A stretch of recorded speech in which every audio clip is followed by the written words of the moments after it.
ينفع حد عجبه منتج معين والمفروض ان هو يعمل اوردر، يتصل بصاحب الخدمة دي او صاحب المنتج ده، يطلب منه كمية معينة ويطلب منه مقاس ويطلب منه مواصفات وي وي وي وبعد كده يعمل اللي هو تنفيذ الاوردر، والاوردر يجيله ويدفع الفلوس وتمام كده الحاجة وصلته.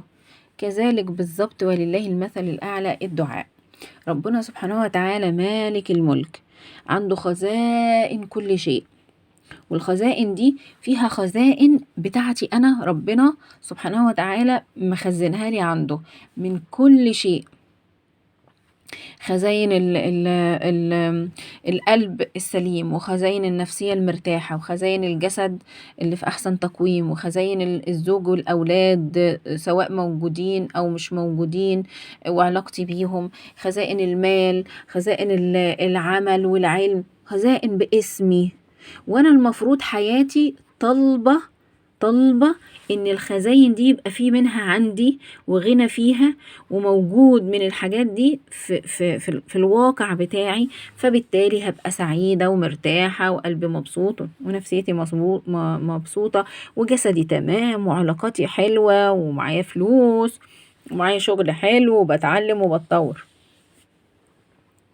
انا بقى المفروض رزق ربنا اللي فوق ده وفي السماء رزقكم وما توعدون ينزل بقى يبقى في أرضي عندي تحت. إزاي؟ عن طريق إيه؟ عن طريق الدعاء والاستدعاء. الدعاء والاستدعاء هو كده بالظبط، إنك أنت متيقن وواثق وتمام اليقين إن أنا ليا رزق عند ربنا وفي السماء رزقكم وما توعدون. ثانيا أعمل الشرط ولله الأسماء الحسنى فدعوه بها.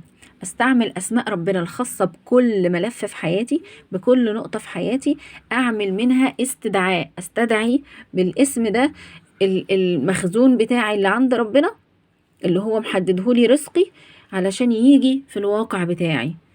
كل حاجة ناقصاني ليها اسم اطلب بيها. دلوقتي انا تعبانة جسديا، عندي مشكلة جسدية، عندي تعب ألم في جسدي، ما عنديش تشافي، خلاص، فبستعمل اسم الله البارئ، اسم الله الحفيظ، اسم الله الكريم، اسم الله المصور علشان الجسد يبقى في احسن تقويم، اسم الله الحي القيوم.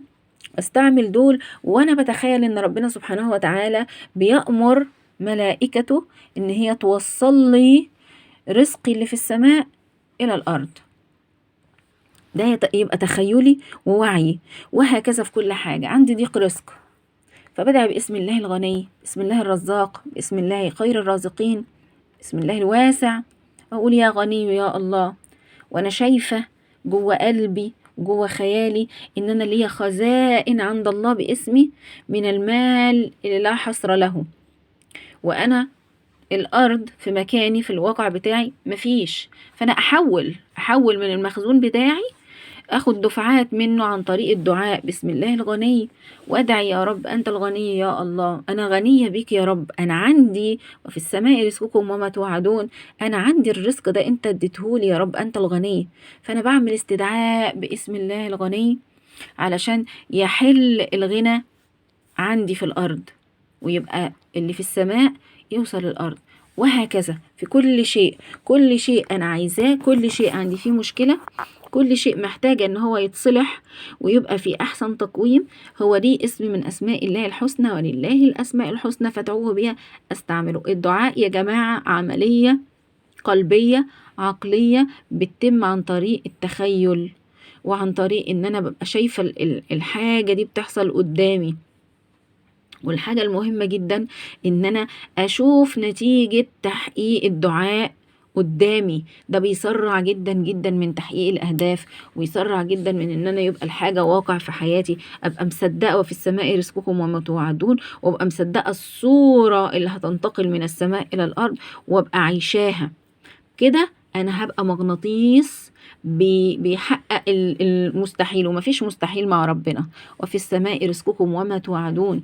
وعندي صور ذهنية، أنا شايفة نفسي، أنا دلوقتي تعبانة، بس أنا شايفة نفسي جسمي في أحسن تقويم، شايفة نفسي إن الشيء اللي تعبان ده بيتقال لي إنك تمام خفيتي، شايفة نفسي إن جسمي اللي فيه ترهلات بقت مظبوط، وما شاء الله مسطرة، مرسوم، مشدود، رشاقة، جمال. شايفة علاقتي بزوجي اللي هي ضعيفة وفيها عدم توافق، وفيها عدم تفاهم، شايفة باسم الله الودود خلاص اتحسنت وبقت جميلة، بقى في احترام، بقى في ود، بقى في رحمة، بقى في تواصل، بقى في حب، بقى في تفاهم، كل الحاجات دي. شايفة مشاكلي مع أولادي، وهكذا.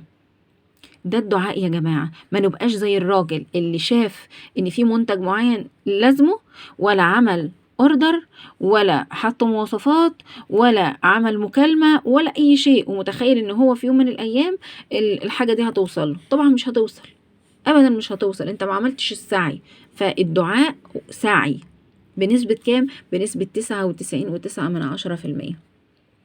وعليا سعي بقى، اتحرك بقى في الارض، ابتدي بقى يعني اصلح علاقتي بفلان، اصلح في علاقتي بعلان، ابتدي ابحث عن شغل، ابتدي ادور على اونلاين، ابتدي اتعلم، ابتدي اشوف الحاجات اللي انا هبقى شاطره فيها علشان اعمل شغل كويس وبزنس حلو، ابتدي بقى اصلي واصوم واعمل السعي بقى البشري في الحصول على الاشياء دي. قصة الدعاء قصة خطيرة، قصة مهمة، قصة لازم تبقى في دماغنا. الدعاء فعل يا جماعة، فعل قلبي، دعاء فعل قلبي، لازم ياخد وقت وانا بعمله، ولازم ابقى متخيلة المنظر ده علشان اهدافي تتحقق بسهولة، وابقى عايشة في عيشة راضية، وابقى عايشة في جنة ربنا في الارض، وابقى عايشة في قمة السعادة والروقان، وابتدي احقق مراد ربنا مني. والسلام عليكم ورحمة الله وبركاته.